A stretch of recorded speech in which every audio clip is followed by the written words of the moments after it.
Shugyo is one of those words that doesn't have a good English translation.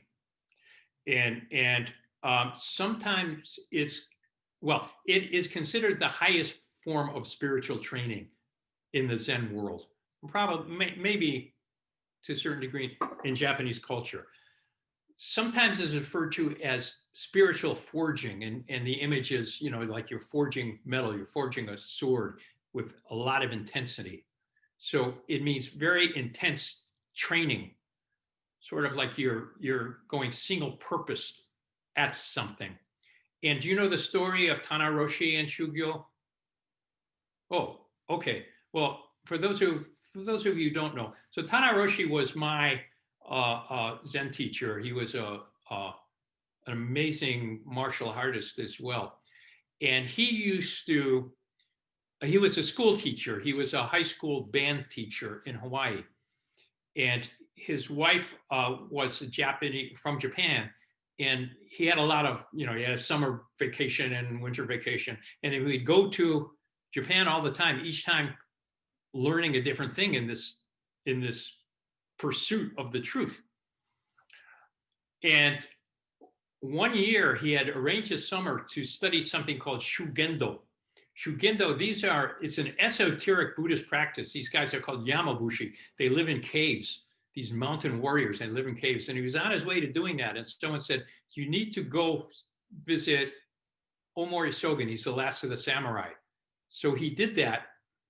And he was so impressed by the demonstration of the Hojo Kata that he said, I want to be your student. And there's more to the story than that. Omori Sogen said, why? He said, I want to bring Shugyo to the West.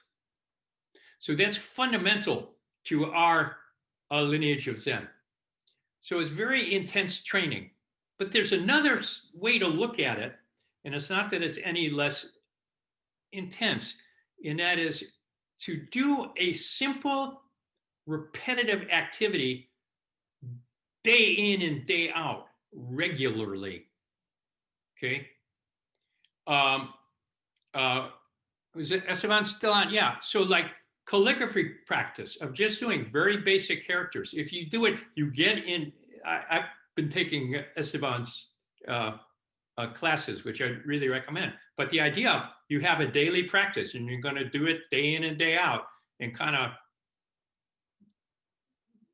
whether you think you're going to do well or not, you could do that in anything. We can call that a shugyo in any activity. There could be shugyo of psychotherapy, okay? There could be shugyo, what other professions do we have out here? Shugyo of being a public health officer, for example.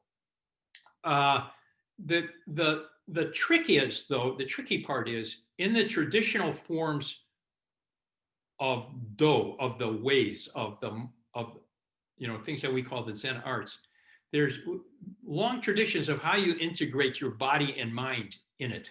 Because I know you've thought out posture as a psychotherapist.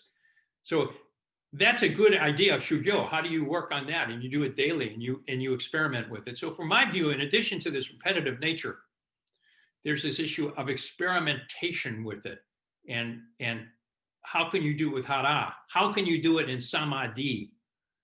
That's in many ways more important, in my view, than are you studying a particular traditional martial art. And I would recommend that you do a martial art, a fine art, or both, so that you learn how you can do that, and then you can take it into psychotherapy or nursing or, whatever it is. So, yeah, that's shugyo.